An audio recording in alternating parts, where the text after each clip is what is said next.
ദൈവമേ, ഞാൻ അങ്ങയെ ശരണമാക്കിയിരിക്കിയാൽ എന്നെ കാത്തുകൊള്ളണമേ.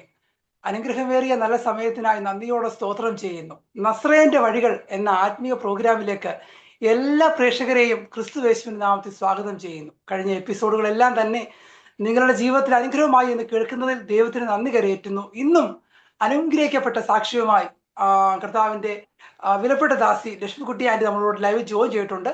തുറന്നുള്ള സമയം കർത്താവിന്റെ ദാസിയിലൂടെ തന്റെ ജീവിത പശ്ചാത്തലവും തന്റെ അനുഗ്രഹിക്കപ്പെട്ട സാക്ഷ്യം നമുക്ക് കേൾക്കാം. നിങ്ങൾ കാണുന്നവരെല്ലാം ഈ സന്ദേശം നിങ്ങൾ മറ്റുള്ളവർക്കായി ഷെയർ ചെയ്യാൻ മറക്കല്ലേ. ദൈവനാമത്തെ നിങ്ങൾ ഓർപ്പിക്കുന്നു. അനേകരുടെ ജീവിതത്തിൽ ഒരു സാക്ഷ്യം മറ്റൊരു സാക്ഷ്യത്തെ ഉളവാക്കുന്നു എന്നാണല്ലോ. അപ്പോൾ നമ്മൾ കാണുന്നവർ നിങ്ങൾ കഴിയുമെങ്കിൽ നിങ്ങൾക്ക് ഇത് മറ്റുള്ളവരിലേക്ക് ഷെയർ ചെയ്യണമെന്ന് ദൈവനാമത്തെ ഓർപ്പിക്കുന്നു. തുറന്നുള്ള സമയം തന്റെ ജീവിത പശ്ചാത്തലവും തന്റെ അനുഗ്രഹിക്കപ്പെട്ട സാക്ഷ്യവും പങ്കുവയ്ക്കുവാനായി കർത്താവിന്റെ ദാസി ലക്ഷ്മിക്കുട്ടി ആന്റിയെ ഈ പ്ലാറ്റ്ഫോമിലേക്ക് ക്ഷണിക്കുന്നു. Praise lord aunty. ദൈവത്തിന് സ്തോത്രം. ദൈവത്തിന്റെ അതിപരിശുദ്ധ നാമം വാഴ്ത്തപ്പെടുമാറാകട്ടെ. എൻ്റെ റിവൈവൽ മിനിസ്ട്രീസിന്റെ ആത്മീയ ശുശ്രൂഷയ്ക്ക് നേതൃത്വം നൽകുന്ന ബഹുമാന്യ കർത്താവിന്റെ ദാസൻ ബ്രദർ ജിജി വർഗീസ് അവറുകൾ നസ്രായന്റെ വഴികൾ എന്ന ഈ പ്രോഗ്രാമിലൂടെ ഞങ്ങളെ ശ്രദ്ധിക്കുന്ന എല്ലാ ബഹുമാന്യ ദൈവമക്കൾക്കും കർത്താവായ യേശു ക്രിസ്തുവിന്റെ നാമത്തിൽ എൻ്റെ സ്നേഹവന്ദനത്തെ അറിയിച്ചു.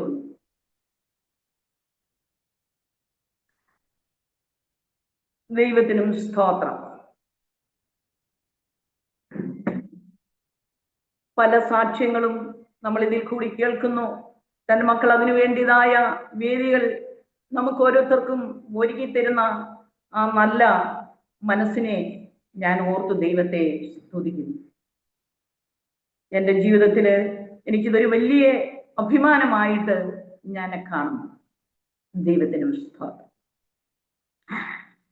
എൻ്റെ പേര് ലക്ഷ്മിക്കുട്ടി എന്ന് എൻ്റെ ഭക്തൻ പറഞ്ഞു. എന്നെ കുറിച്ച് പറഞ്ഞാല് എൻ്റെ ബാല്യകാലത്തേക്ക് നോക്കിക്കഴിഞ്ഞാല് 60 വർഷങ്ങൾക്ക് മുൻപുള്ള ബാല്യകാലത്തെ കുറിച്ച് നമുക്ക് പറഞ്ഞില്ലെങ്കിൽ തന്നെയും അതിനെക്കുറിച്ച് നമുക്ക് നന്നായിട്ട് അറിയാം. കഷ്ടതയുടെയും പട്ടിണിയുടെയും ലോഹവും ജീവിതവും ഒക്കെ ആയിരുന്നു.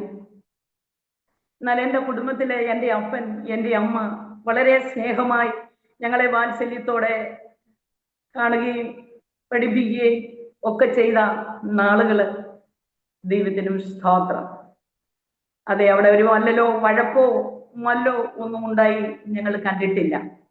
എന്നാലും നമുക്ക് കുറവുള്ളത് എന്ന് പറഞ്ഞു കഴിഞ്ഞാല് നമുക്ക് വസ്ത്രത്തിന് കുറവായിരിക്കും, വസ്ത്രങ്ങളും അല്ലെങ്കിൽ ആഹാരങ്ങൾ അതുപോലെ ഉള്ള കാര്യങ്ങൾക്ക് കുറവ് ഉണ്ട് എന്നുള്ളത് സത്യമാണ്.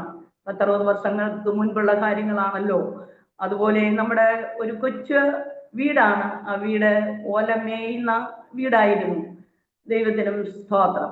അത് അങ്ങനെ ആ വീട് ഓലമേയുന്ന വീട് അതുപോലുള്ള സാഹചര്യങ്ങള് ഒക്കെ ആയിരുന്നു. നമ്മുടെ അടുത്ത് ചുറ്റുപാട് മർത്തോമ്മക്കാര് ആണ് താമസിക്കുന്നത്. ചുറ്റുപാടും മർത്തോമ്മക്കാര്.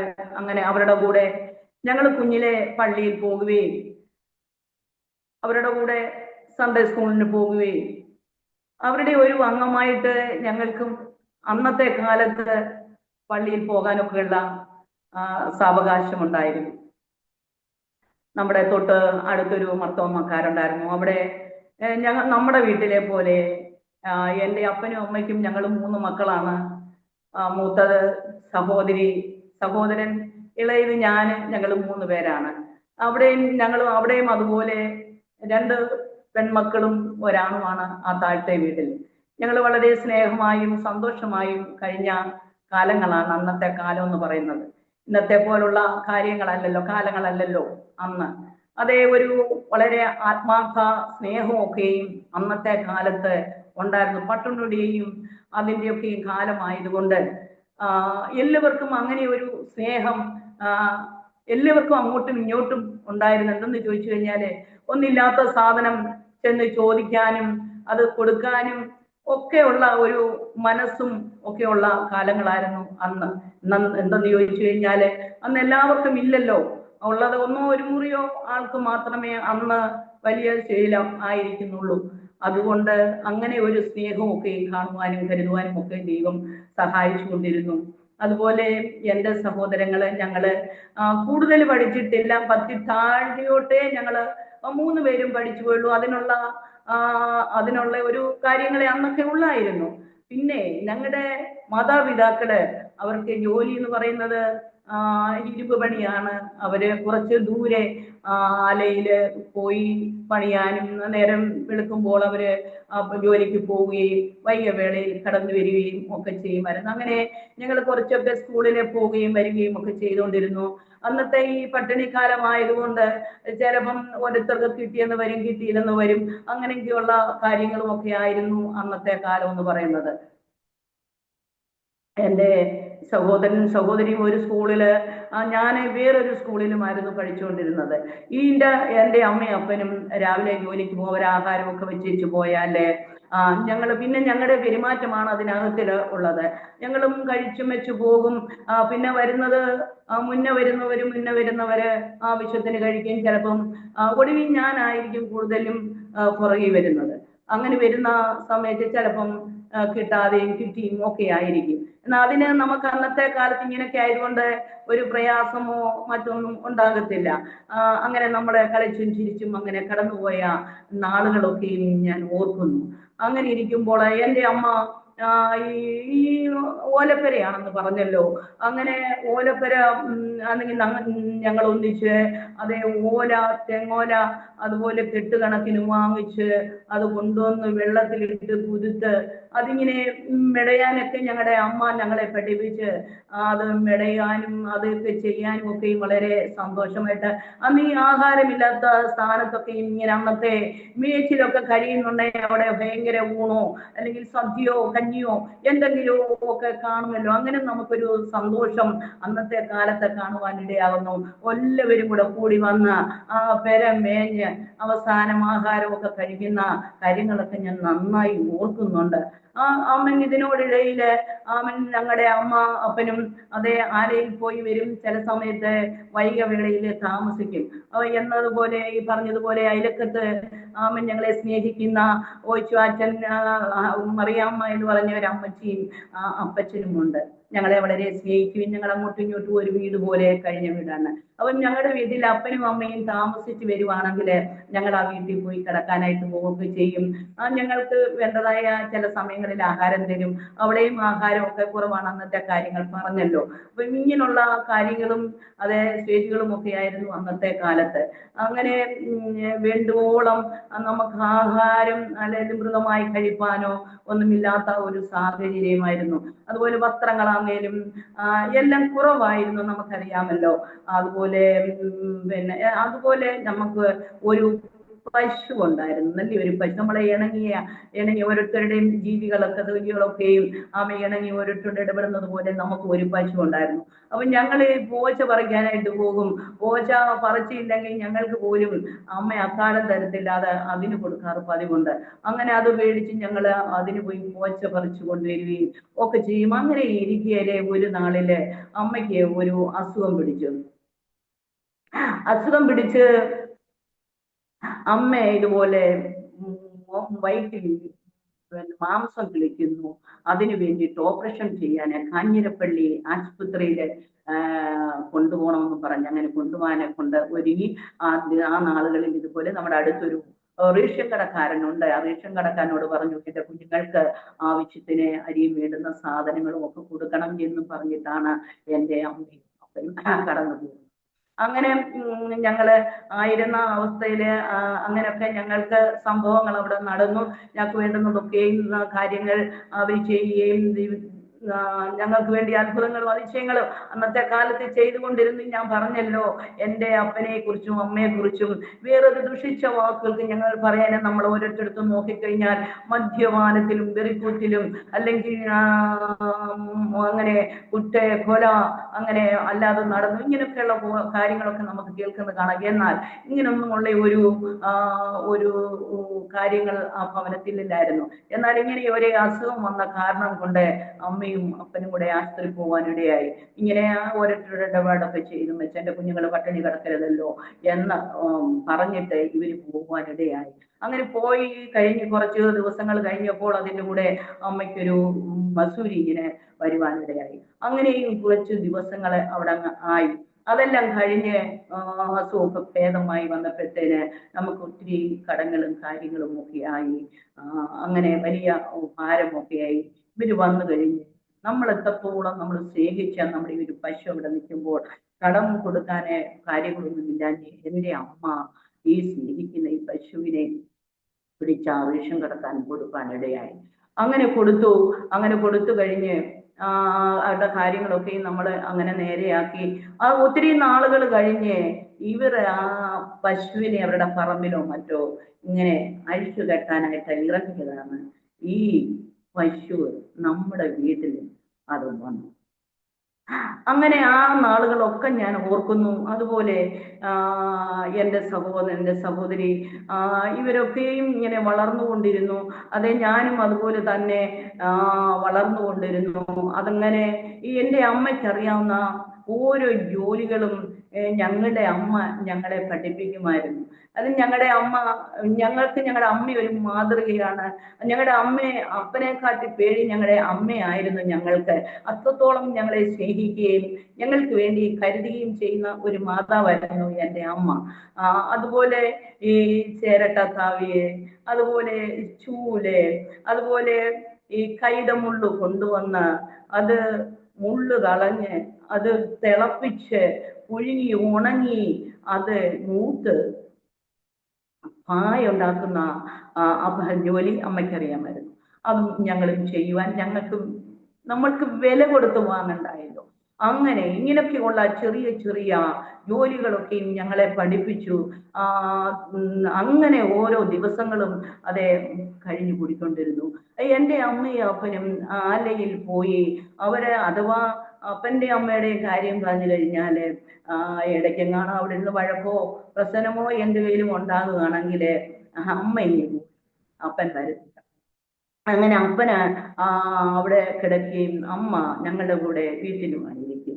അങ്ങനെ അമ്മ ഇവിടെ ആഹാരമൊന്നും വെക്കത്തില്ല, അങ്ങനെ പട്ടിണി കിടക്കുകയും ഒക്കെ ചെയ്യും. അപ്പനാണെങ്കിൽ അവിടെ റേഷൻ കടയിൽ നിന്ന് അരിയൊക്കെ വാങ്ങിച്ച് ഞങ്ങൾ ഒരു ദിവസം അപ്പനെ കണ്ടില്ലെങ്കിൽ ഞങ്ങൾ തിരക്കി അങ്ങ് ആലയിലോട്ട് ചെല്ലും. അങ്ങനെ ചെല്ലുന്ന സമയത്ത് അപ്പനെ ഞങ്ങളോട് പറയും, പിന്നെ ചോറെടുത്ത് കഴിക്കുക എന്ന് പറയാറുണ്ട്. ഞങ്ങള് ചോറ് നോക്കുന്നു, വലിയ കാര്യത്തെ വിശന്നിട്ട് എന്ന് കഴിക്കാൻ നോക്കുന്നതാ. അപ്പോഴുകൊണ്ട് ഈ റേഷൻ കടയിലെ അന്നത്തെ കാലത്തെ അരി നമുക്ക് നന്നായിട്ടറിയാം. അതിനകത്തെ കല്ലും കട്ടയും കറുത്ത കട്ടയാ.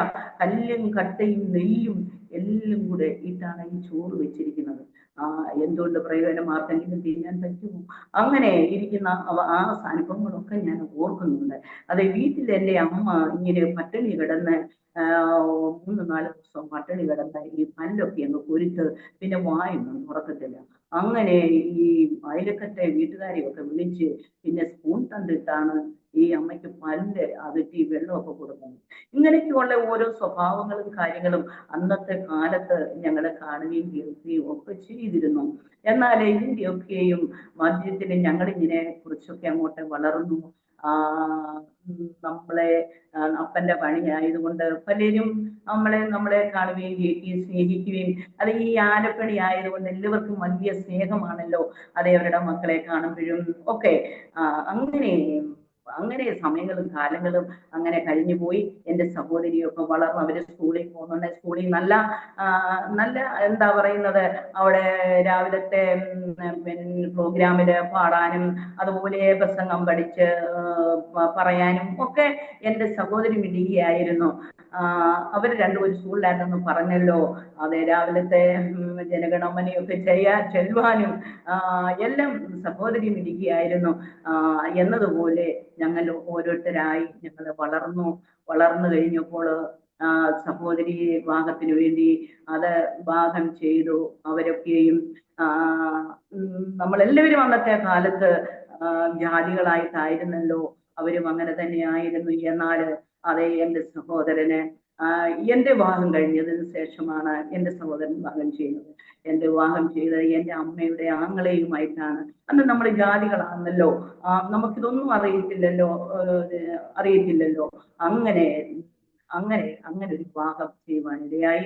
അത് എൻ്റെ സഹോദരന്റെ വിവാഹം കഴിപ്പാനിടയായി. അങ്ങനെ ഞങ്ങളൊക്കെ കുറച്ചെല്ലാം ഒരു ഒരു പരുവത്തിലായി.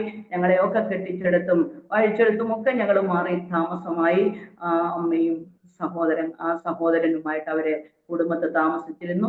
അവരെ പത്തനംതിട്ടയിലെ വാര്യാപുരം എന്ന് പറയുന്ന സ്ഥലത്ത്, പ്രസ്ഥാനം എന്ന് പറയുന്ന സ്ഥലത്താണ് ആയിരുന്നു എൻ്റെ അമ്മയുടെ അപ്പൻ്റെയും ഞങ്ങളുടെ കുടുംബം. അവിടെ ചുറ്റുപാട് ഞാൻ പറഞ്ഞല്ലോ ഇങ്ങനെയുള്ള മർത്തോമ്മക്കാരൊക്കെ ആയിരുന്നു. അപ്പൊ ഇവരുടെ കൂടെ ഞങ്ങൾ പള്ളിയിൽ പോകുന്ന ആ കാര്യം പറയട്ടെ. അവരുടെ കൂടെ ഞങ്ങൾ കടന്നു പോവുകയും പ്രാർത്ഥനയ്ക്ക് ആ പള്ളിയിൽ പോവുകയും പോയിട്ട് കൺവെൻഷൻ നടക്കുക. കൺവെൻഷനില് ഇതുപോലെ കൺവെൻഷനിലെ പ്രസംഗമൊക്കെ കഴിയുമ്പോൾ ഇവര് പറയുമല്ലോ, കർത്താവിനെ അറിയുന്നവരൊക്കെയും കർത്താവിനെ സ്വന്തം രക്ഷിതാവായി സ്വീകരിക്കുന്നവര് കൈപൊക്കാന് പറയുമായിരുന്നു അന്നത്തെ കാലത്ത്. അപ്പൊ ഞങ്ങൾക്ക് ഇതെന്താ ഏതാ ഒന്നും ഞങ്ങൾക്ക് അറിയാത്ത കാലത്ത് ഞങ്ങൾ ഇതുപോലെ കൈപൊക്കും. ഞങ്ങൾ 3 പേരും കൈപൊക്കും. പലരും കൈപൊക്കുന്ന കണ്ടുകൊണ്ട് ഈ വാര്യാപുരം സ്റ്റോപ്പിലാണ് ഇങ്ങനെ ഈ കൺവെൻഷൻ നടക്കുന്നത്. അപ്പൊ അതിനകത്ത് ഞങ്ങളും കടന്നുപോയി. വളരെ സന്തോഷമാണല്ലോ ഇതിനൊക്കെ കടന്നു പോകുന്നത്. അപ്പൊ ഞങ്ങളും ഈ കൺവെൻഷനുകളിലും ഇവരുടെ പ്രാർത്ഥനകളിലും ഒക്കെ ഞങ്ങളും കടന്നു പോകാറ് പതിവുണ്ടായിരുന്നു. അന്ന് ഇങ്ങനെ കൈപൊക്കി അതെല്ലാം അങ്ങ് മറന്നല്ലോ. അതെല്ലാം അങ്ങ് മറന്ന് നമ്മളെ ഓരോ സ്ഥാനത്ത് അപ്പനും അമ്മയും ആക്കേണ്ട സ്ഥാനത്താക്കി ഞങ്ങളുടെ ഓരോരുത്തരും ഇങ്ങനെ ഞങ്ങളുടെ ജീവിതം നയിച്ചു കൊണ്ടിരുന്നു. അങ്ങനെ ഇരിക്കുന്ന കാലയളവില് ഞങ്ങളാണെങ്കില് വാര്യാപുരം എന്ന് പറയുന്ന സ്ഥലത്ത് തന്നെയായിരുന്നു. എൻ്റെ ചേട്ടത്തിയാണെങ്കില് കോന്നി മലയാലപ്പുഴ അമ്പലത്തിന്റെ ഭാഗത്തായിരുന്നു എൻ്റെ സഹോദരന്റെ കുടുംബത്തിലും. അങ്ങനെ ആയി. ഒരു നാള് സഹോദരന് 2 മക്കള്, എൻ്റെ സഹോദരിക്ക് 5 പെൺമക്കള്, എനിക്ക് 4 പെൺമക്കളും 1 മോനും ആയിരുന്നു. ഞങ്ങളെല്ലാവരും ഇങ്ങനെ ജീവിച്ച വരവേ ഈ സഹോദരന്റെ ഇളയ പൈതലിന് ഒരു അസുഖം ഉണ്ടായി. വലിവും പ്രയാസങ്ങളും അങ്ങനെയൊക്കെയുള്ള പലവിധമായ രോഗങ്ങൾ ആ കുഞ്ഞിനെ പിടിപെടുവാനിടയായി. അവർ പലയിടത്തും പോയി ശുശ്രൂഷകളും കാര്യങ്ങളും ഒക്കെയും ചെയ്തിട്ടും അതിനെ ഒരു കുറവായിട്ട് നമുക്ക് കാണാൻ പറ്റിയില്ല. അങ്ങനെ ഇരിക്കുമ്പോൾ വീണ്ടും അവരിങ്ങനെ ഒരു ദൈവത്തിന്റെ ഒരു ദാസൻ ദിനകരൻ കോട്ടയത്ത് വരുന്നു എന്ന് കേൾപ്പാനിടയായി. കോട്ടയത്ത് വരുന്നു എന്ന് കേട്ടപ്പോൾ അനേകരിങ്ങനെ അവിടെ കടന്നു പോകുന്നത് കേട്ടിട്ട് എൻ്റെ ഈ സഹോദരനും ഈ സഹോദരിയും ഈ 2 കുഞ്ഞുങ്ങളുമായിട്ട് ഇവരും അവിടെ കടന്നുപോയി. എങ്ങനെയെങ്കിലും കുഞ്ഞിനൊരു വിടുതൽ കിട്ടുന്നെങ്കിൽ കിട്ടിക്കോട്ടെ എന്നോർത്ത് അവിടെ പോവാനിടയായി. അങ്ങനെ പോയി.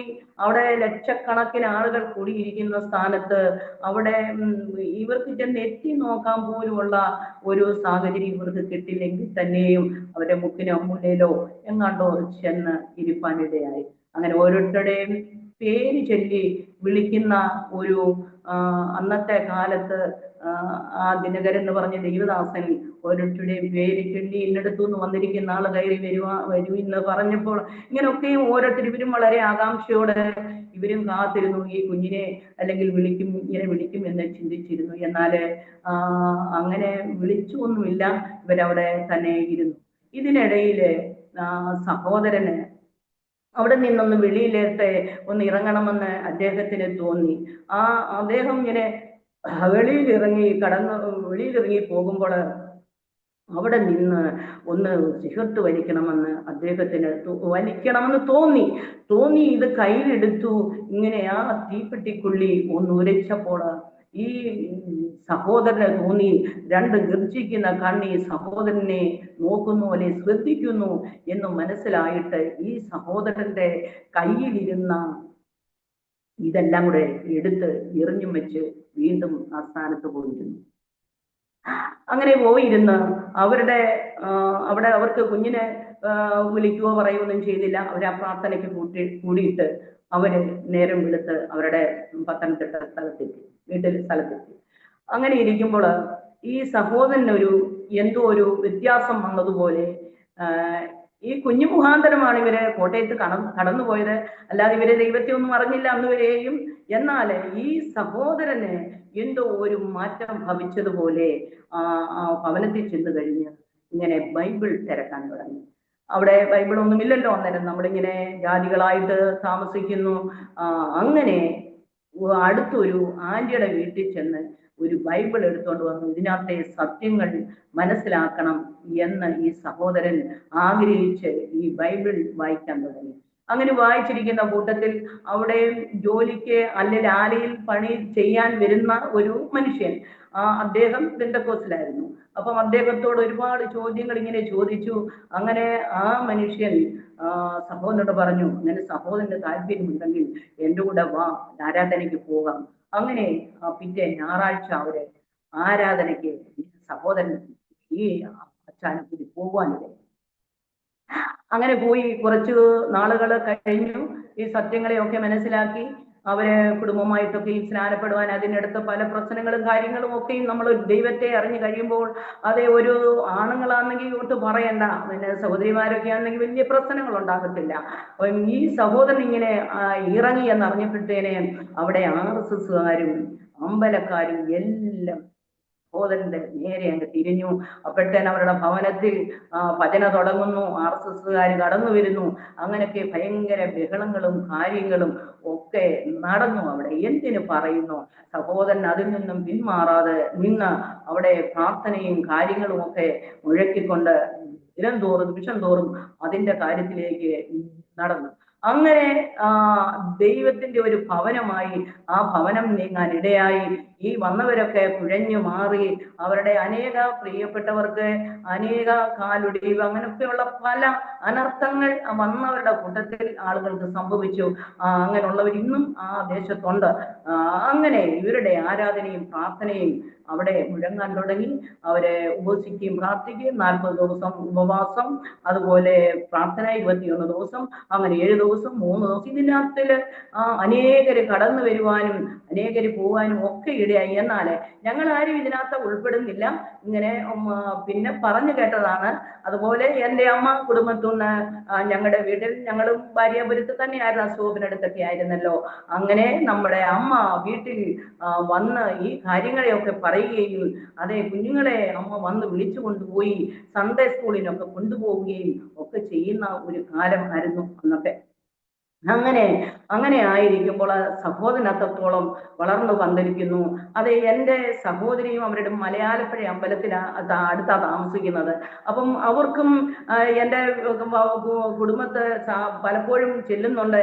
എൻ്റെ സഹോദരിക്കും അത് ഒരു വളരെ അനുഗ്രഹമായി തോന്നിയിട്ട് എൻ്റെ സഹോദരിയും അതുപോലെ വിശ്വാസത്തിൽ വരുവാനിടയായി. അവർക്ക് 5 മക്കളുണ്ട്. ആ കുഞ്ഞുങ്ങളെയൊക്കെയും അവരും വളരെ കഷ്ടപ്പെട്ട് പഠിപ്പിച്ച്, അവരൊക്കെ നല്ല പഠിപ്പുള്ള കുഞ്ഞുങ്ങളാണ്. അവരൊക്കെയും പഠിച്ച് അവരെല്ലാവരും അവരെയൊക്കെയും വിവാഹം ചെയ്തതും ഒക്കെ ഇങ്ങനെയൊക്കെയുള്ള കൂട്ടത്തിലുമൊക്കെയാണ്. അവരുടെ ചേട്ടത്തിയുടെ 3ാമത്തെ മോള് ശുശ്രൂഷകരാണ്. മറ്റേ മക്കളെല്ലാം വിശ്വാസത്തിലാണ്. എൻ്റെ സഹോദരന്റെ മക്കള് മൂത്ത മോളെ കെട്ടിച്ചു. അവിടെ ആ മോളും മകനും ദൈവസഭയിലാണ്, ശുശ്രൂഷകരാണ്. അവർ ഈരാറ്റുപേട്ടയിലായിരിക്കുന്നു.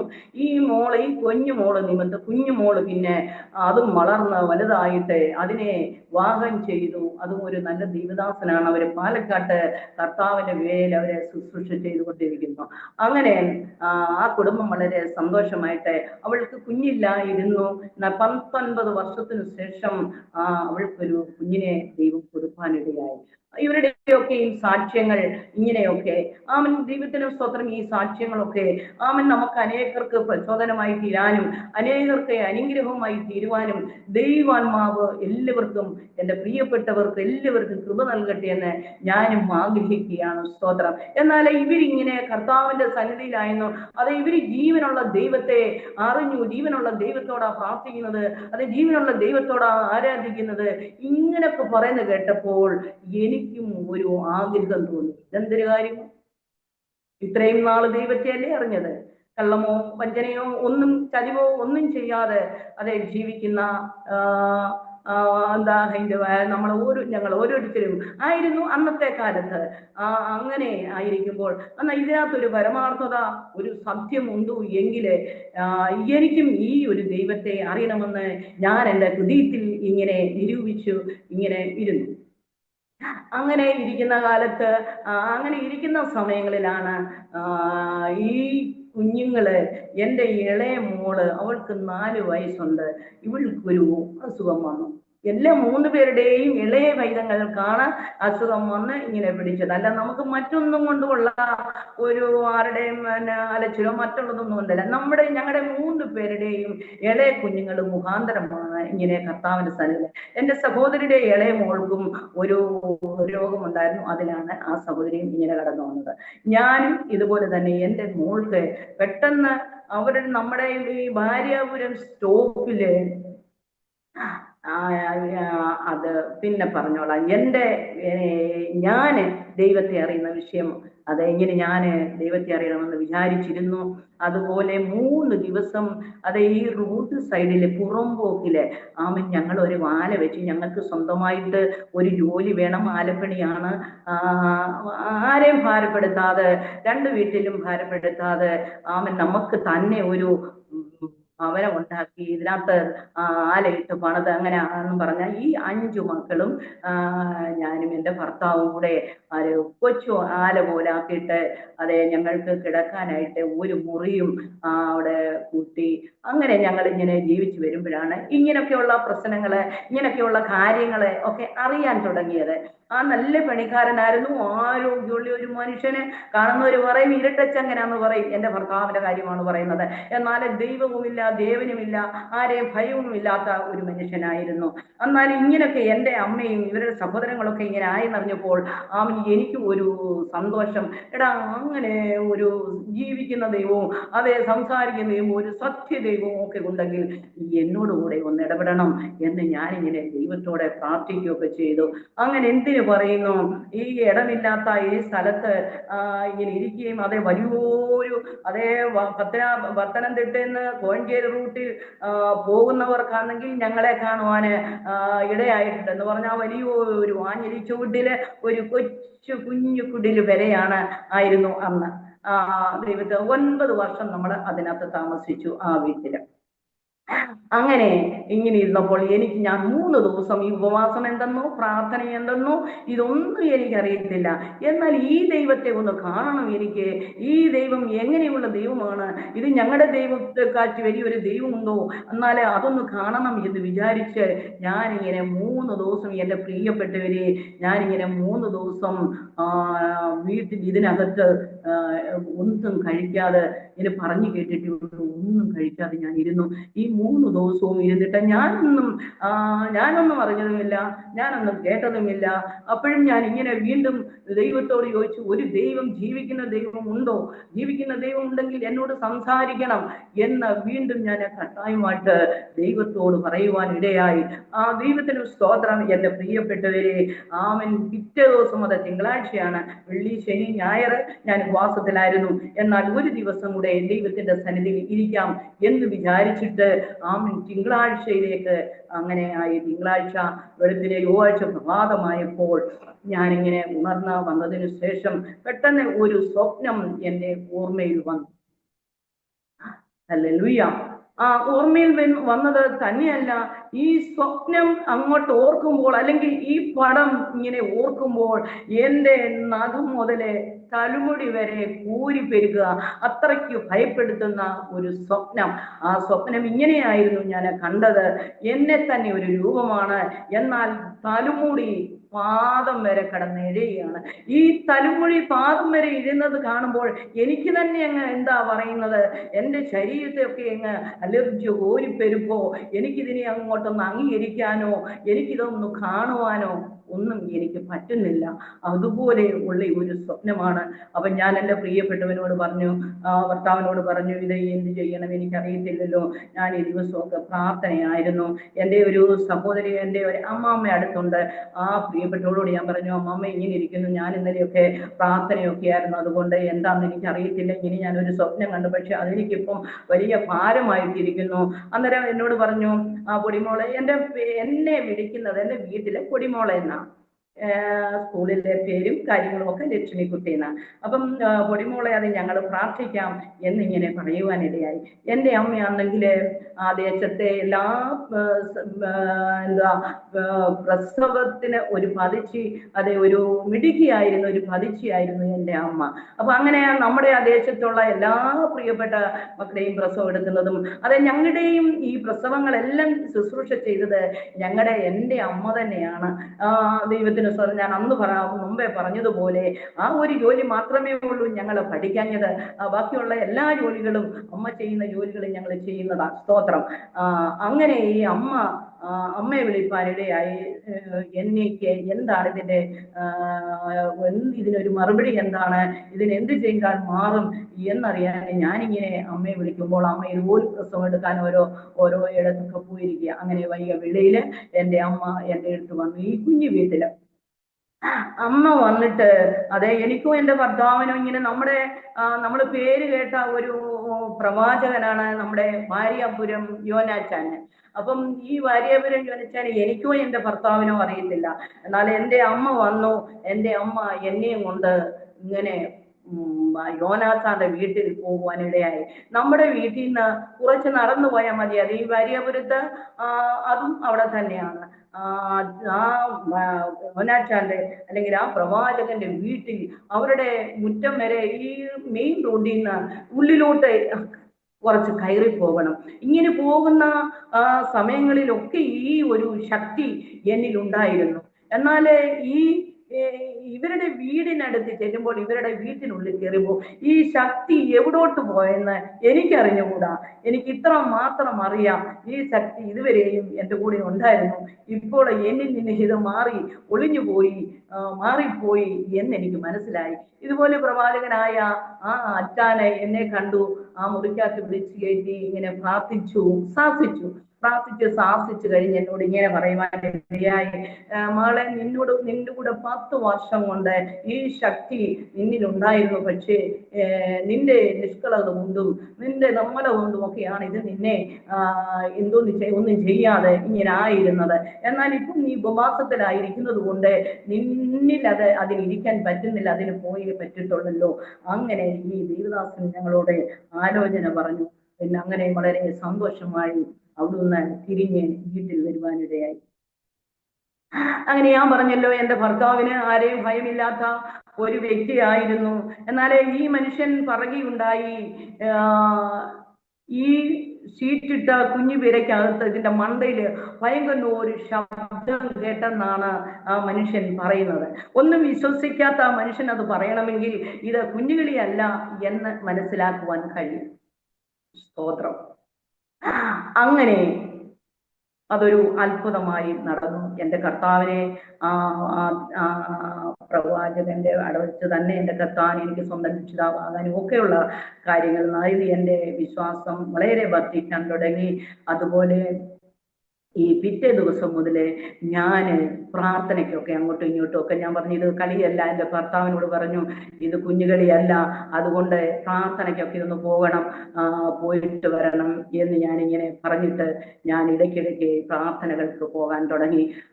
പ്രാർത്ഥനകൾക്ക് പോകാൻ തുടങ്ങിയിട്ടും ഇദ്ദേഹത്തിനൊരു മനസ്സിന്, അല്ലെങ്കിൽ ഇങ്ങനെ ബെന്തക്കോസുകാരിങ്ങനെ കൂടുന്നത്, അതേ കപ്പയും മീനും തിന്നാനും അതേ മറ്റുള്ള രീതിയിലൊക്കെ അങ്ങനെയൊക്കെയുള്ള വിചാരങ്ങളായിരുന്നു എൻ്റെ ഭർത്താവിന്റെ മനസ്സിലുള്ളത്.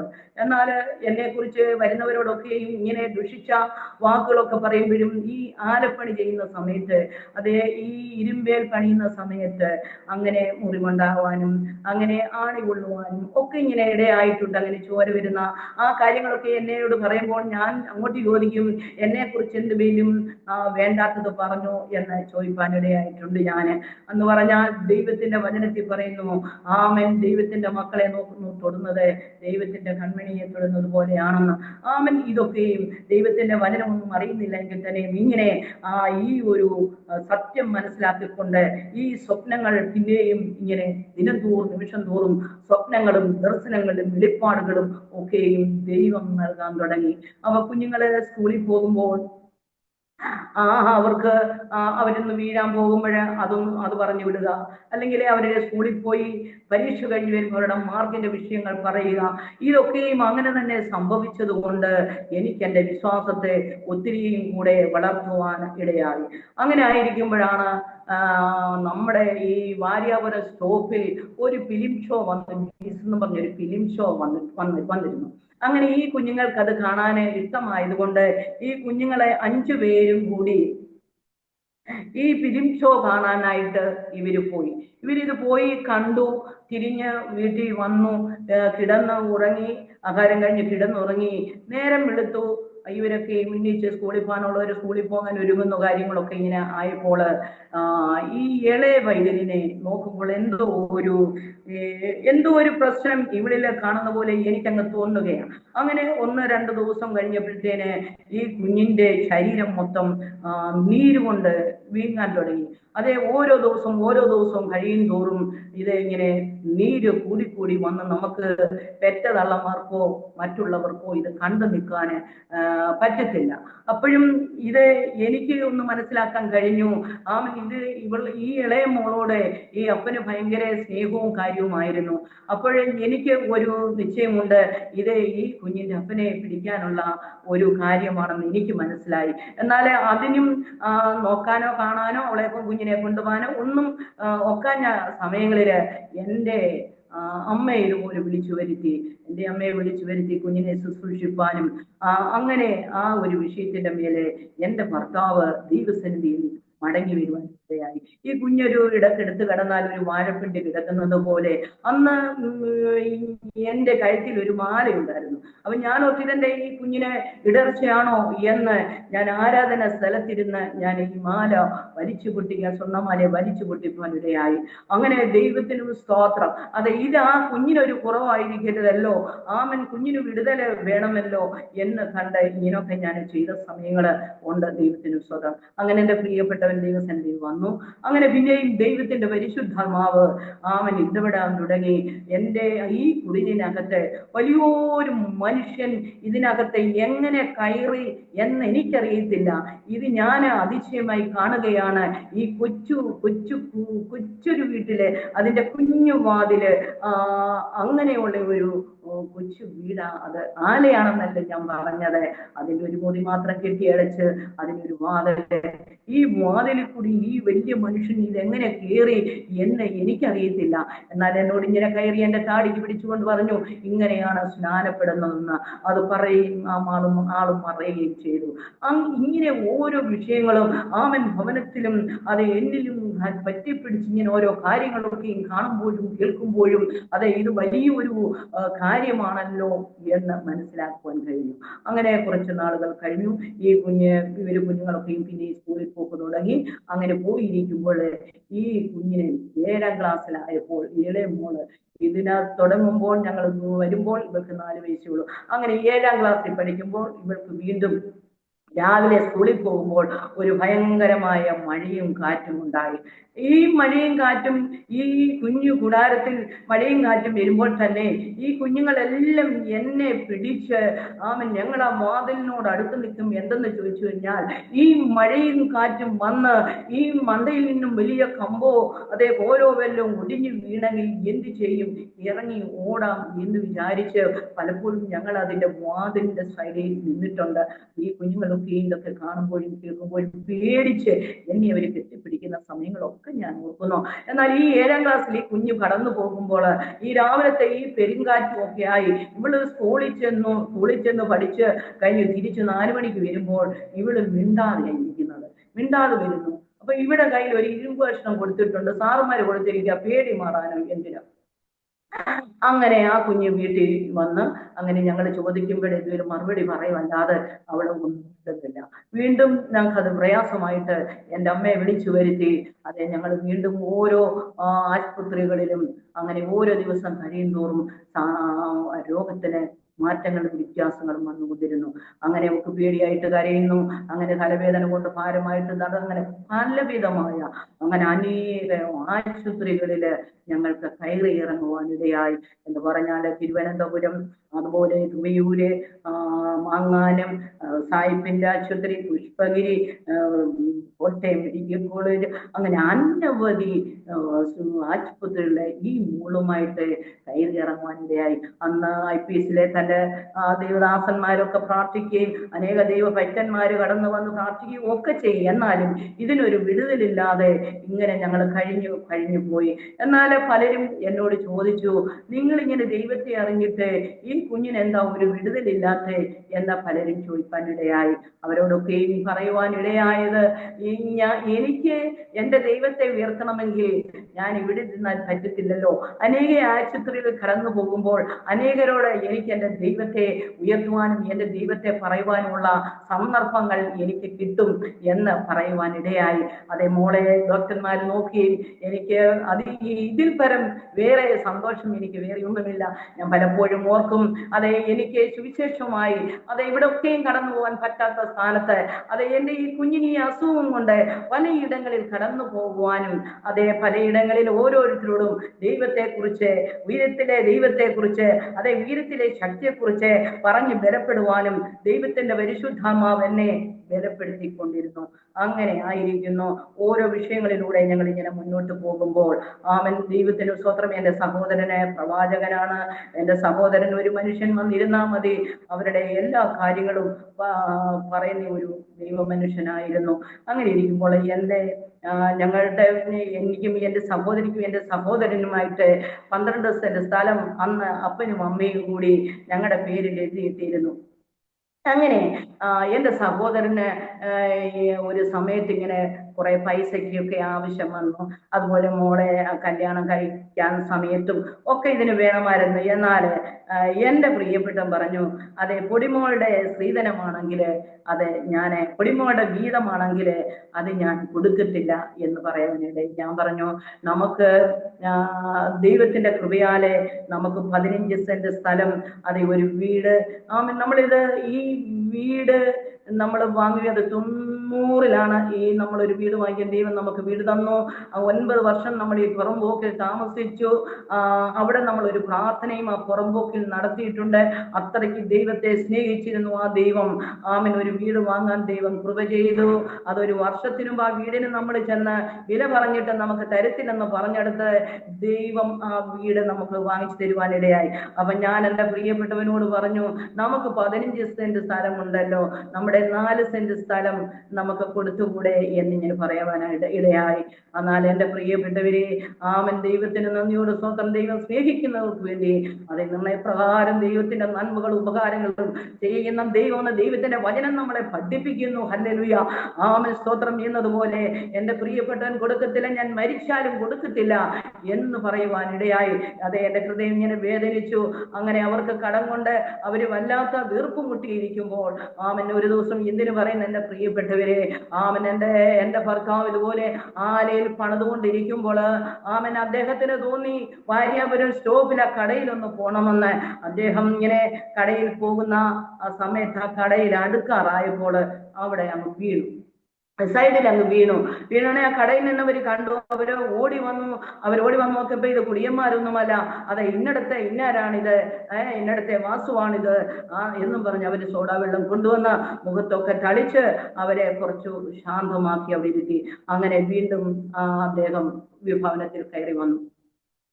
അങ്ങനെ വന്നു കഴിഞ്ഞ് ഊണുമൊക്കെ കഴിഞ്ഞ് ഇങ്ങനെ ഇരിക്കുന്ന ഒരു 4 മണി 5 മണിയോളമായി. അങ്ങനെ വീണ്ടും നെഞ്ചിനകത്ത് വേദന വരുവാൻ തുടങ്ങി. അങ്ങനെ വേദന വരാൻ തുടങ്ങിയപ്പോൾ എന്നോട് പറഞ്ഞു, പൊടിമോളൊന്ന് പ്രാർത്ഥിക്കണം എന്ന് പറഞ്ഞു. എൻ്റെ പ്രിയപ്പെട്ടവരെ, ദൈവത്തിന്റെ പരിശുദ്ധാത്മാവ് എനിക്ക് എൻ്റെ ദൈവത്തിന്റെ സ്നേഹവും എപ്പോഴും ഈ സമയമുള്ള ആ കൂട്ടായ്മയും എൻ്റെ പ്രിയപ്പെട്ടവനെ കുറിച്ച് കുറച്ചു നാളിന് മുൻപ് ദൈവം എന്നെ ഇങ്ങനെ അറിയിച്ചതാണ്.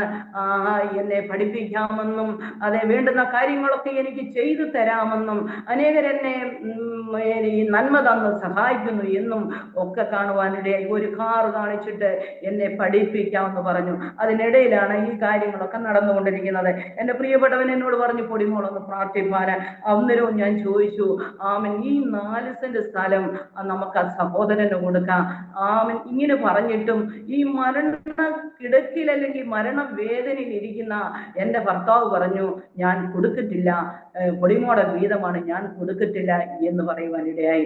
അങ്ങനെ പറഞ്ഞിരിക്കുന്നതിനിടയിൽ ഇദ്ദേഹത്തിന് വേദന കൂടിയിട്ട് ഞങ്ങൾ രണ്ടുപേരും കൂടി നമ്മുടെ പത്തനംതിട്ട ആശുപത്രി പോകാനായിട്ട് നമ്മുടെ വീടിന്റെ അടുത്തൂടെ കടന്നു പോകുമ്പോൾ അവിടെ ഒരു അമ്മച്ചിയോട്, ഞങ്ങൾ വളരെ സ്നേഹിക്കുന്ന ഒരു അമ്മച്ചിയാണ്, ആ അമ്മച്ചിയോട് പറഞ്ഞു, എൻ്റെ ഭാര്യയ്ക്കും കുഞ്ഞുങ്ങൾക്കും ഞാനൊരു വീടും അതേ അവർക്ക് വേണ്ടതായ സ്ഥലവും വാങ്ങിച്ചിട്ടുണ്ട്. എനിക്ക് ഇന്ന് ഇവിടുന്ന് മഴ കടന്നു പോയാലും എനിക്ക് പേടിക്കേണ്ടതില്ല എന്ന് പറഞ്ഞാണ് ഈ എൻ്റെ ഭർത്താവ് ആശുപത്രിയിലേക്ക്. അവിടെ പത്തനംതിട്ട ചെന്നു, ECG ഒക്കെ എടുത്തു. അത് കഴിഞ്ഞ് ഡോക്ടറെ അടുത്ത് പോകാമെന്ന് വെച്ച് ഈ മെയിൻ റോഡിലോട്ട് കയറുകയായിരുന്നു. ആ വഴിയിൽ വെച്ചാണ് എൻ്റെ പ്രിയപ്പെട്ടവൻ മരിപ്പാനിടയായത്. ദൈവത്തിന് നന്ദിയോട് സ്തോത്രം. അത് ദൈവത്തിന്റെ പ്രവൃത്തി.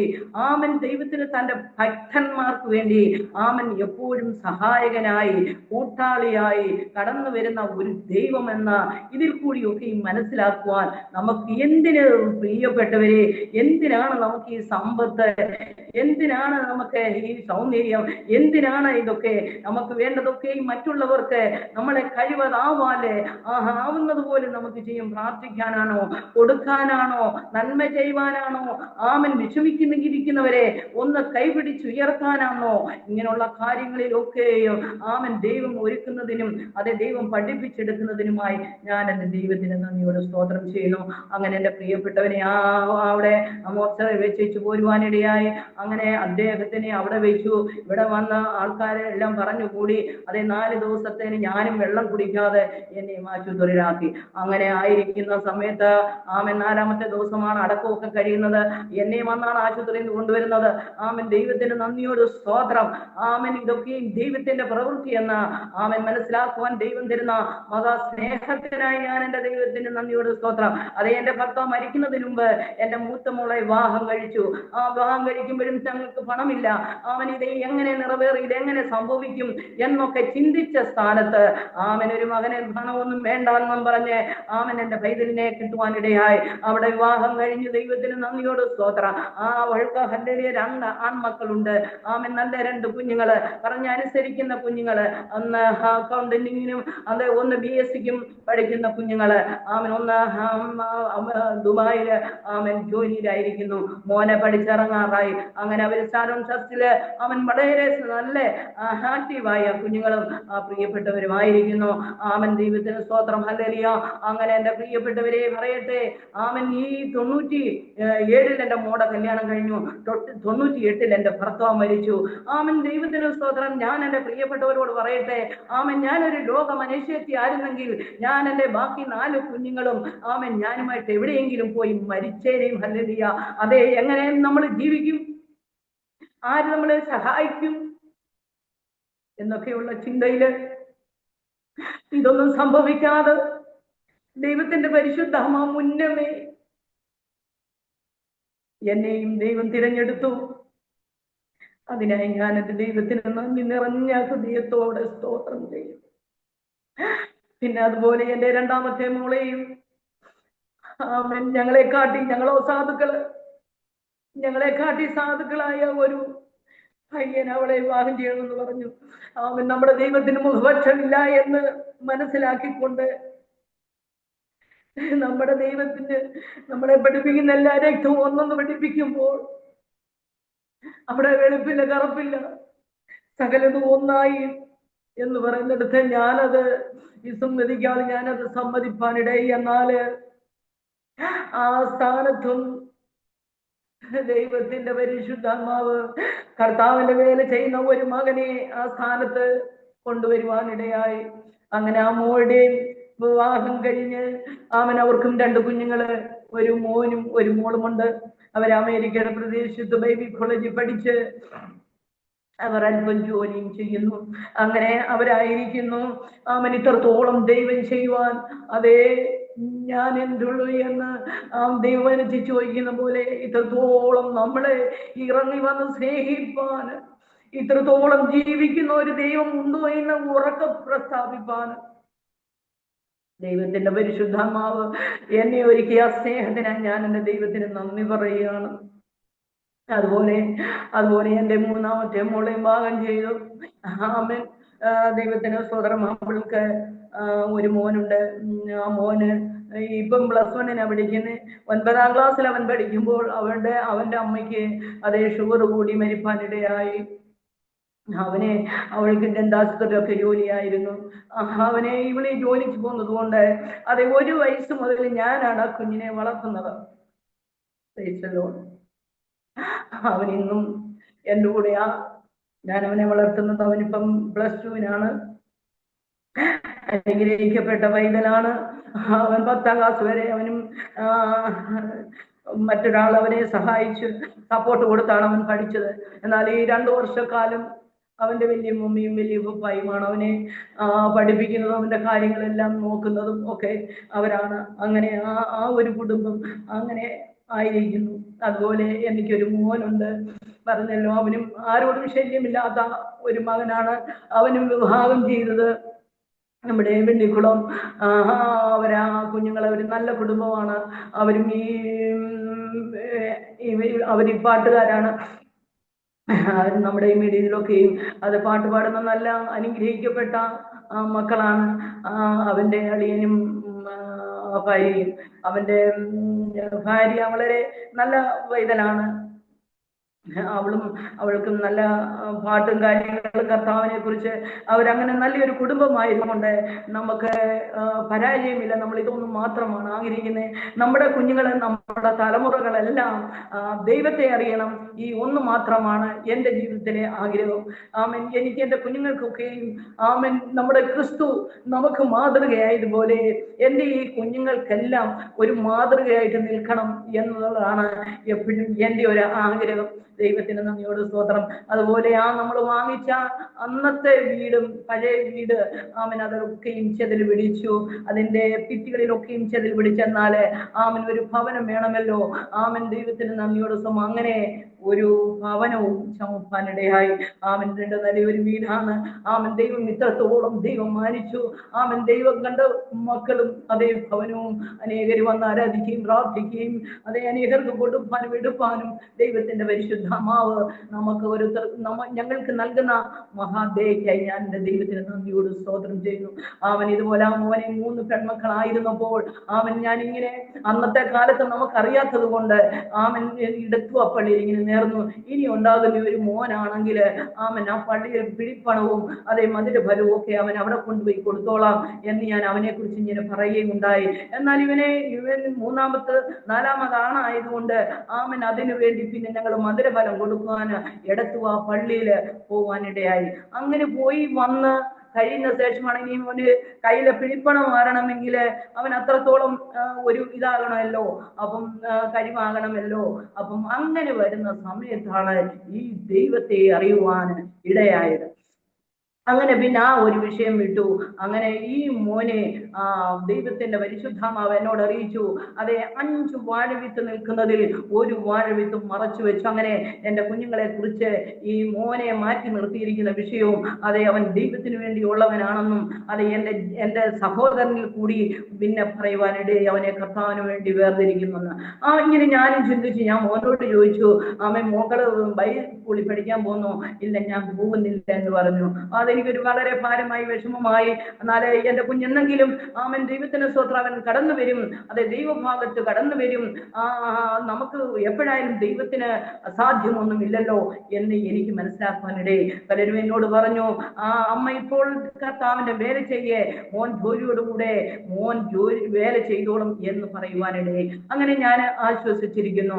നമ്മുടെ ഭവനത്തിലെ എല്ലാ മാസവും ഒരു കൂടിവരവുണ്ട്. പത്തനംതിട്ട വീട്ടില് എല്ലാ 2ാം ചൊവ്വാഴ്ചയും ഒരു പ്രാർത്ഥന നടന്നു വരുന്ന വർഷങ്ങൾ കൊണ്ട് നടന്നതാണ്. അവൻ ദൈവം ചെയ്ത ഉപകാരങ്ങളെയും അതെ ദൈവം ചെയ്ത നന്മകളെയും എപ്പോഴും ഏത് സമയവും വർണ്ണിക്കണം എന്നുള്ളത് അതെ നമ്മുടെ ജീവിതത്തിലെ ഉത്തരവാദിത്വമാണ്. ഹല്ലേലൂയ. അങ്ങനെ ഈ രോഗിയായിരുന്ന ഇളയ മോളെയും വിവാഹം ചെയ്യുവാനിടയായി. അതേ കോട്ടയത്ത് നല്ലൊരു പൈതല് അവൾക്കും വേണ്ടിയും ദൈവം വന്നു. അവൾക്കും ഒരു മോളുണ്ട്. മോന്റെ മോള് 9ൽ പഠിക്കുന്നു, ഇളയ മോള് +1 പഠിക്കുന്നു. ഇങ്ങനെ കുഞ്ഞുങ്ങളെല്ലാം വളരെ അനുഗ്രഹിക്കപ്പെട്ട ഒരു ജീവിതം നയിക്കുന്നു. ഇതിന്റെ കാരണം എന്താണ്? ആമൻ ദൈവത്തിന്റെ സ്തോത്രം. ഇത്രത്തോളം നമ്മളെ സ്നേഹിക്കാൻ എന്താണ്? ആമൻ ദൈവത്തിന്റെ ആത്മാ നമ്മളെ സ്നേഹിക്കുന്നത്.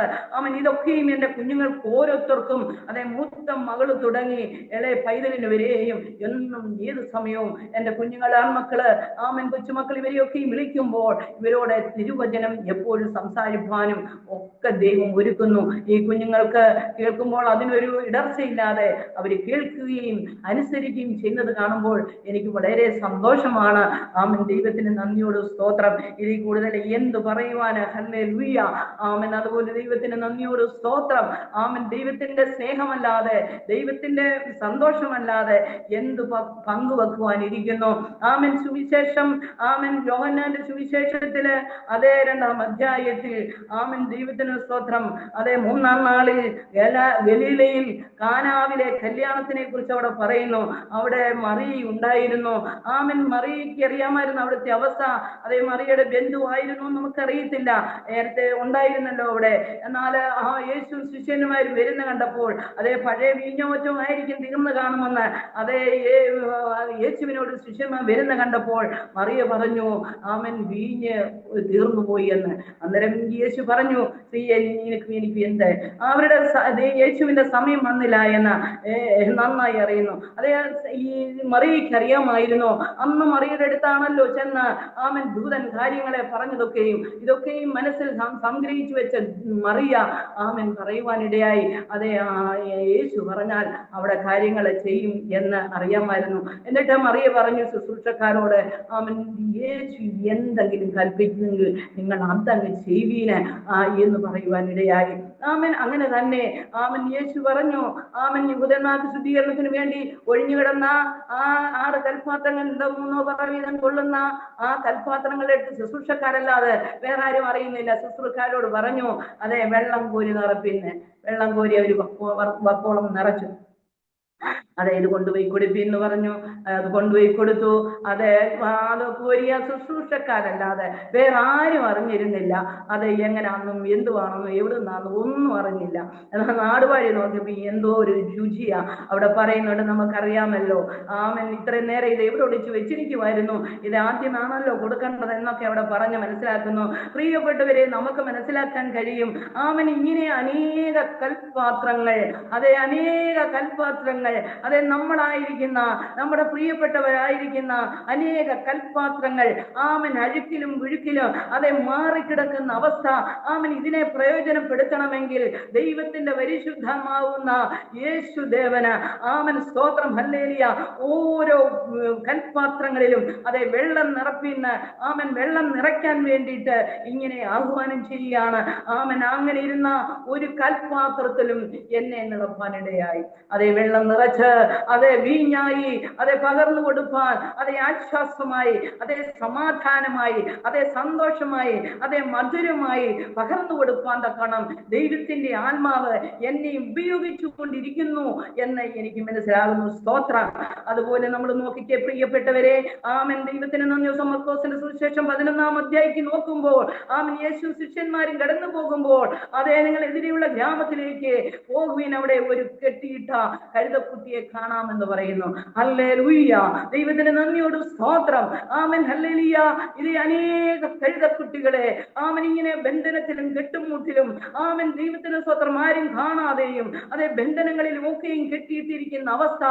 ആമൻ. ദൈവത്തിന്റെ പരിശുദ്ധം പറയുന്നു, അതിനെ അഴിച്ചുകൊണ്ട് വരുവിന്ന്, ഇതിനെ കൊണ്ട് ആവശ്യമുണ്ടെന്ന് ആമൻ ദൈവത്തിന്റെ പരിശുദ്ധം അറിയിക്കുന്ന ആമൻ ദൈവത്തിന്റെ സ്തോത്രം ഈ വചനത്തിന്റെ മുൻപില് ആമൻ നമ്മളെ ഓരോരുത്തരെയും പ്രിയപ്പെട്ടവരാകുന്ന എന്റെ പ്രിയപ്പെട്ടവർ ഇത് കേൾക്കുന്ന ആമൻ കഴുതകളാകുന്ന നമ്മളിൽ ഓരോരുത്തർ കൂടി ആമൻ നമ്മുടെ കർത്താവിന് വാഹനമേറേണ്ടത് അത്യാവശ്യമാണ്. തയ്ച്ചല്ലോ. ദൈവത്തിന് നന്ദിയോട് സ്തോത്രം. ആമൻ. എന്റെ കർത്താവിനെയും അതേ ഒരു കഴുതയായി കൊണ്ടുവന്ന എന്റെ കർത്താവ് ആമൻ വാഹനമേറിയതിനായി ഞാനും എന്റെ ദൈവത്തിന് നന്ദി നിറഞ്ഞ ഹൃദയത്തോടെ സ്തോത്രം ചെയ്യുന്നു. ആമൻ ഇത്രത്തോളം സ്നേഹിപ്പാൻ ആമൻ എന്റെ പ്രിയപ്പെട്ടവരെ ഞാൻ പറഞ്ഞല്ലോ, ആമൻ നമ്മുടെ ഹല്ലേലൂയ ദൈവവചനത്തില് നമ്മൾ പേര് മാറ്റിയിടുന്ന ഓരോ പ്രിയപ്പെട്ടവരെയും കാണുന്നു. ആമൻ സ്തോത്രം. അതുപോലെ എബ്രഹാം, സാറ, ആമൻ മത്തായി, ആമൻ അങ്ങനെ പല പ്രിയപ്പെട്ടവർ, മത്തോസ, ഇവർക്കൊക്കെയും യേശു ഓരോ പേരിട്ടിട്ടുണ്ട്. എന്നതുപോലെ എന്റെ പ്രിയപ്പെട്ടവരെ എന്റെ ദൈവം എനിക്ക് ഒരു പേരിട്ടിട്ടുണ്ട്. അത് ഞാൻ നമ്മുടെ മറിയ അതേ ഒത്തിരി കാലം സംഗ്രഹിച്ചു വെച്ചതുപോലെ ഞാനും എന്റെ അന്നാളില് ആമൻ ദൈവത്തിന് നന്ദിയോട് സ്വതം എന്നെയാ വർഷങ്ങൾക്ക് മുൻപ് കണ്ടതാണ്. എന്നെ ബഹുമതി എന്ന് എന്റെ പേര് വിളിക്കുന്നതായിട്ട് കാണുവാനിടയായി. ആമൻ ദൈവത്തിന് നന്ദിയോട് സ്തോത്രം ചെയ്യുന്നു. അതുപോലെ എന്റെ ഭവനത്തില് ആമൻ പ്രാവറങ്ങുന്ന ഞാൻ കണ്ടിട്ടുണ്ട്. ആമൻ ചിയാർക്കുകള് അതിനകത്ത് നിൽക്കുന്നത് കണ്ടിട്ടുണ്ട്. അനേക ദൂതന്മാർ കയറി ഇറങ്ങുന്നത് കണ്ടിട്ടുണ്ട്. ആമൻ ദൈവത്തിന്റെ പരിശുദ്ധാത്മാവ് അത്ഭുതങ്ങളാലും അതിശയങ്ങളാലും അനുഗ്രഹങ്ങളാലും എന്റെ ദൈവം ഇന്ന് വരെ എന്നെ നടത്തിയിട്ടുണ്ടെന്നുള്ളത് ആമൻ മഹാസത്യമാണ്. ഇത് കുഞ്ഞുകളിയല്ല, ഇത് വ്യാജ്യമല്ല, ഇത് കള്ളമല്ല, പൊള്ളയല്ല. ആമൻ ദൈവത്തിന് നന്ദിയോട് സ്തോത്രം. അതേ ദൈവത്തിന് വേണ്ടി നിൽക്കുന്ന പ്രിയപ്പെട്ടവരെ നടത്തുവാൻ, ആമൻ അവരുടെ ആവശ്യങ്ങളെ നടത്തുവാൻ, അവരുടെ ആവശ്യങ്ങളെ ചെയ്യുവാൻ അതേ നമ്മുടെ ദൈവം മഹാദൈവമാണ്.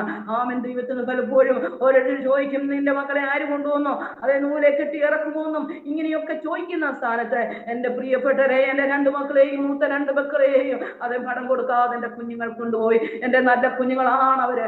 ആമൻ അവർക്ക് ഒരു പൈസയും എന്നോട് ചോദിച്ചിട്ടില്ല. ആമൻ ദൈവത്തിന് നന്ദിയോട് സ്തോത്രം. ഇത്രത്തോളം നമ്മളുടെ ഇടയിലേക്ക് നമ്മുടെ ദൈവം ചെയ്യാൻ നമ്മൾ എന്താണ് പറയേണ്ടത്? ആമൻ നമ്മുടെ മുൻതൂക്കമൊക്കെയും നമ്മുടെ കർത്താവിന് കൊടുക്കാം. നമ്മുടെ കർത്താവിനെ സ്നേഹിക്കാം. നമ്മുടെ കർത്താവിന് നമുക്ക് എന്ത് കൊടുത്താൽ മതിയാകും? ആമൻ ദൈവത്തിന് നന്ദിയോട് സ്തോത്രം ചെയ്യാണ്. ദൈവത്തിന്റെ വചനം ആമൻ സ്തോത്രം എപ്പോഴും ഏത് സമയവും അതേ ഹല്ലേലൂയ നമ്മളെ വചനം അത് നിസ്തുല്യമായ സ്നേഹത്തില് ആമൻ അനേകരോട് ആയിരങ്ങളോടെ നടുവിൽ ആമൻ നമുക്കും പിന്നെയും പറയേണ്ടതിന് നമ്മുടെ ഓരോ ദൈവത്തിന് സാക്ഷികളായി ദൈവം നമ്മളെ കണ്ടതിനെ ഓർത്ത് ദൈവത്തെ സ്തുതിക്കുന്നു. ആമൻ ഒരു സാക്ഷ്യം മറ്റൊരു സാക്ഷ്യത്തിന് അനേക അത്ഭുത വിടുതലായി തീരുവാൻ ദൈവത്തിന്റെ പ്രവൃത്തി എന്റെ ദൈവം ചെയ്തുകൊണ്ടിരിക്കുന്നു. അതിനായി ഞാനും എന്റെ ദൈവത്തിന് നന്ദി നിറഞ്ഞ ഹൃദയത്തോട് സ്തോത്രം ചെയ്യുന്നു. ഹല്ലേലൂയ. ഇത്രത്തോളം എന്നെ ശ്രവിച്ച എന്റെ പ്രിയപ്പെട്ടവർക്ക് ഞാൻ ആമൻ എന്റെ ദൈവത്തിന്റെ സ്നേഹത്തെ ആമൻ ദൈവത്തിന് സ്തോത്രം അറിയിക്കുകയാണ്. ഹല്ലേലൂയ.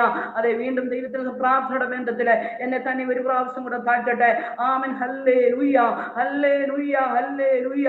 കരുണാ സമ്പന്നനായ ദൈവമേ, സ്വർഗ്ഗസ്ഥ നല്ല കർത്താവേ, ആമൻ ഈ നല്ല പകൽവേളയ്ക്കായി എന്റെ ദൈവത്തിന് നന്ദിയോട് സ്തോത്രം.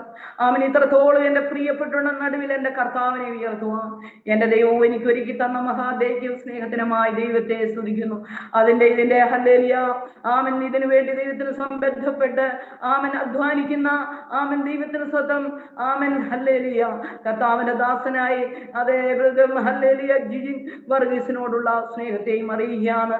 ആമൻ ഇത്രത്തോളം തന്റെ മക്കളെയൊക്കെയും ആമൻ ചാനലിലൂടെ ആമൻ അനേകരെ ഹല്ലേലൂയ അനേകരുടെ സാക്ഷ്യങ്ങളെ അനേകർക്ക് ബലപ്പെടുത്താൻ വേണ്ടി തന്റെ മക്കൾ കാണിക്കുന്ന മഹാദേവ്യം സ്നേഹത്തിനുമായി ഞാൻ എന്റെ ദൈവത്തിന് നന്ദി നിറഞ്ഞ ഹൃദയത്തോട് സ്തോത്രം ചെയ്യുന്നു.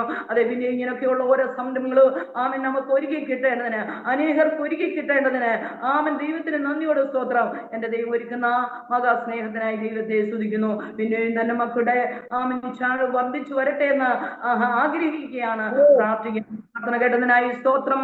സകലതും യേശു ക്രിസ്തുവിന്റെ നാമത്തിൽ അപേക്ഷിക്കുന്നു. ദയയോടെ കേൾക്കുമാറാകണമേ. ആമേൻ. ആമേൻ, ആമേൻ. അനുഗ്രഹമേറിയ സാക്ഷ്യത്തിനായി ദൈവത്തിന് നന്ദി കരയേറ്റുന്നു. ആകാശം മാറിയാലും ഭൂമി മാറിയാലും ദൈവത്തിന്റെ വചനങ്ങൾക്കോ വാക്തത്വങ്ങൾക്കോ ഒരു നാളും മാറ്റമില്ല. പ്രിയ ലക്ഷ്മിക്കുട്ടി ആന്റിയോട് ദൈവത്തിന് നന്ദി കരയേറ്റുന്നു. അനുഗ്രഹിക്കപ്പെട്ട സാക്ഷി കേൾക്കുവാൻ നമുക്കിടയായല്ലോ. ഇനിയുള്ള നാളുകളിൽ കർത്താവിന് വേണ്ടി അധികമായി ശോഭിക്കുക കർത്താവ് ഇടയാകട്ടെ എന്ന് ആത്മാർത്ഥമായി പ്രാർത്ഥിക്കുന്നു. നസ്രേന്റെ വഴിയിലുള്ള പ്രോഗ്രാമിലേക്ക് ശിക്ഷ കടന്നു വന്നതിനുള്ള നന്ദിയെ ദൈവനാമത്തെ പ്രത്യേകിച്ച് അറിയിച്ചു കൊള്ളുന്നു. ദൈവം അനുവദിക്കുന്ന വർഷം അടുത്ത ദിവസങ്ങളിൽ അടുത്ത എപ്പിസോഡുമായി പിന്നെയും കടന്നു വരാം. അതുപോലെ അത്യുന്നതിന്റെ ചെറുകടിയിൽ നമ്മൾ ഏവരെയും കർത്താവ് മറക്കട്ടെ എന്ന് പ്രാർത്ഥിച്ചുകൊണ്ട് ഈ എപ്പിസോഡ് അവസാനിക്കും.